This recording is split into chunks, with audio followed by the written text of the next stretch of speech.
Hi there, I'm Drew Badger, the world's #1 English fluency guide, and today we're going to be talking about the top 10 conversational English phrases from Deadpool. Deadpool is actually a really complicated movie because it's a highly humor-focused movie where we've got lots of jokes that are going to be difficult for non-native speakers to understand, and I don't want to cover so many things or teach you a whole bunch of jokes that maybe either, you wouldn't want to be using them because they're quite rude, or they just wouldn't be very helpful in conversations. So I've picked the 10 best things from this video, or from this movie I should say, that will really help you improve your overall fluency, and these are all things that you can use in your conversations. All 10 of these conversational phrases are important, but they're introduced in the video in the order in which they appear in the movie. I do highly recommend you enjoy this movie and keep your ears open for them, so I won't be telling you where exactly each of these phrases appears, but do listen carefully and you'll actually find them in not only this movie, but also lots of other TV shows and movies as well. If you're ready, let's begin. 1. Pleasure doing business with you. Pleasure doing business with you. This is one of those phrases where you're talking about either an actual business transaction, or it could be something where one person is doing something for some other character in a movie, or it could be a situation where maybe you do something awful to someone else, like you steal their money or you steal their wallet, and you're being kind of sarcastic when you say it's a pleasure doing business with you, or it's been a pleasure doing business with you. Now, often in conversational speech, you won't say, "It's been a pleasure doing business with you," or "It's a pleasure doing business with you." You will just hear, "Pleasure doing business with you," "Pleasure doing business with you." So when you see this one in the movie, you're looking at actually a situation where one person is kind of doing something bad to another person, and he says, "Pleasure doing business with you. Pleasure doing business with you." 2. Next, a very common phrase, and this is for those adults listening, this is fuck it. Fuck it. Now listen carefully to how this blends. It's fuck it. Fuck it. Now when you say fuck it, this is one of those things where you could also say screw it. Screw it is kind of a nicer way of saying this, a less rude way, or a kind of way that you could use it in front of your mother or something like that. You could say, screw it. But basically, it's one of those phrases where you're frustrated by something, and at this point, maybe so many bad things have happened to you, and you're so tired, you just say, fuck it, I'm going home, something like that. So I've been trying to do something, like I've tried it 10 ways of doing something, and I just can't fix it, or I just can't figure out how to do something properly, so I just say, fuck it, I'm done. So whenever you hear someone say fuck it in a movie, it just means they're really frustrated by something, and you'll obviously hear this in conversations as well. Fuck it. Fuck it. 3. Next, another short phrase is wait up. Wait up. Now again, listen to how these two words blend together. Wait up. Now even though this is a T, it becomes more of a D sound. Wait up. Wait up. Wait up.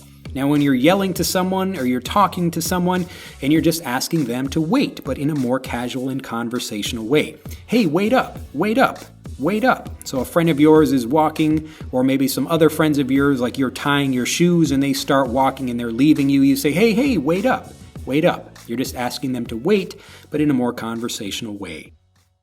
4.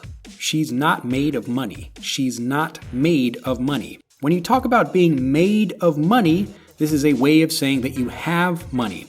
So often parents, their little kids are saying, "Hey, mommy, hey, daddy, can you buy this for me?"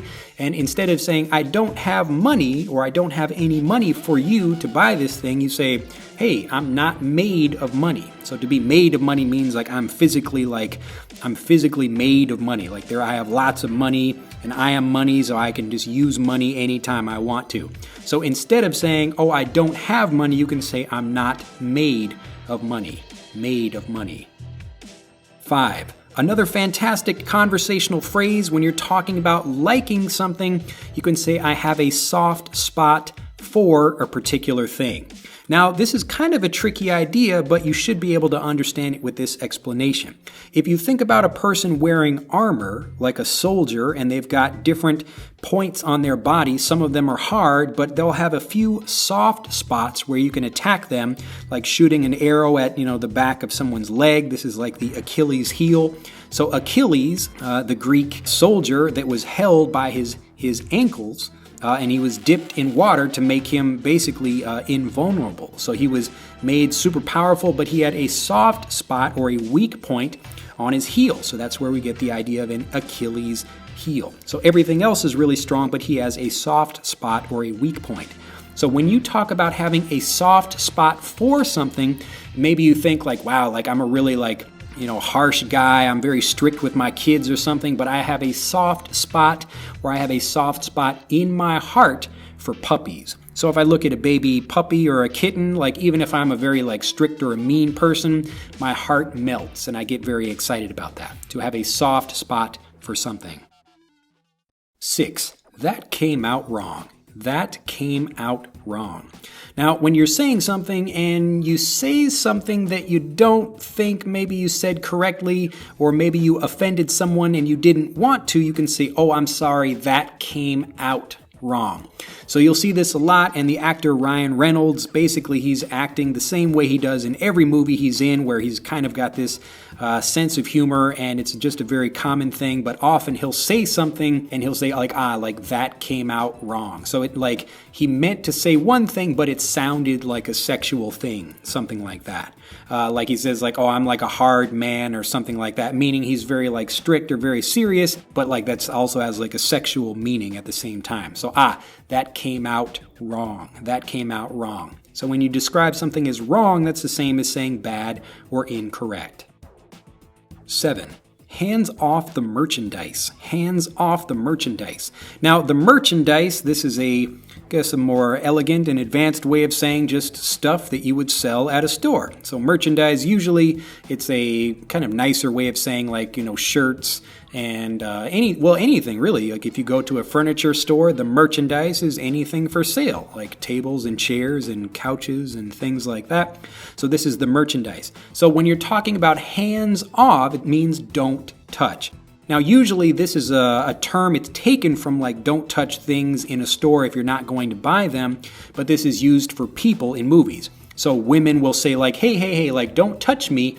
They're saying hands off the merchandise. Or a guy will say, a woman is trying to touch a guy in maybe a sexual way and he's joking around hey, hands off the merchandise. Hands off the merchandise.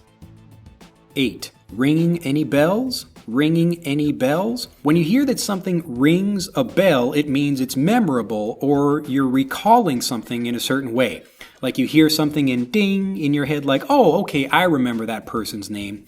So if I say, do you know Johnny who works at the grocery store? And you can say, no, I don't, or you can say, no, that name doesn't ring any bells. This is a more conversational way of saying that you don't know something, or it doesn't make any connection for you. You don't recall it. It doesn't ring a bell, or it doesn't ring a bell for you, or it doesn't ring any bells. 9. If I had a nickel for every time I did X. If I had a nickel, so a nickel is a 5-cent piece, American money, 5 cents.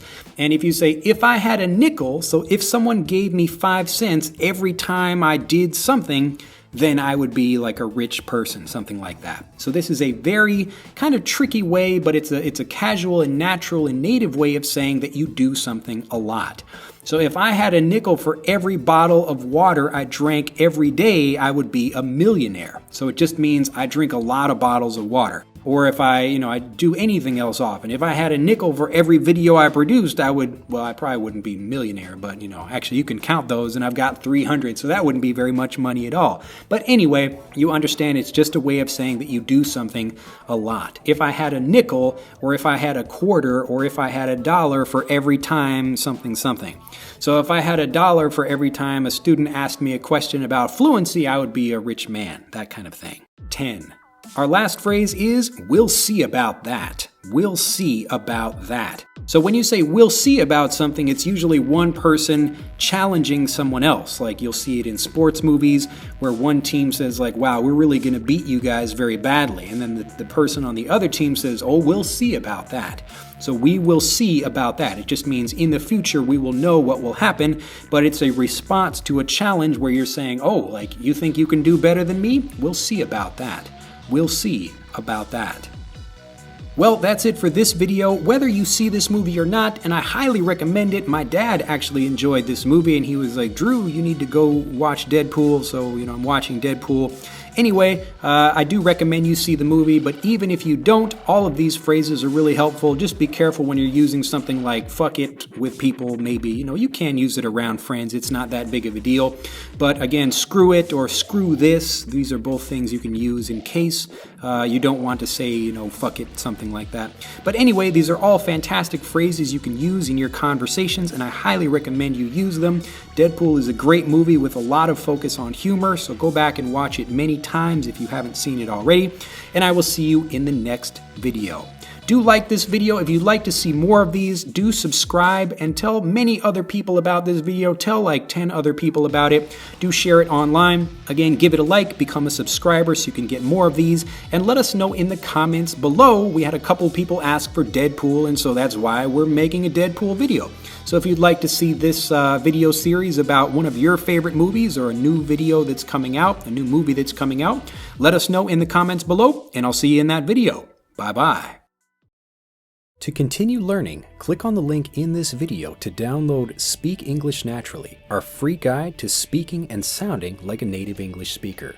The guide reveals the 3 most important kinds of conversational English you must learn if you want to sound native, and will help you experience instant improvement in your fluency and speaking confidence. To download your free guide on a mobile device, click on the link in the upper right of this video. To download your free guide from a computer, click on the link in the lower right of this video. I look forward to seeing you in the guide.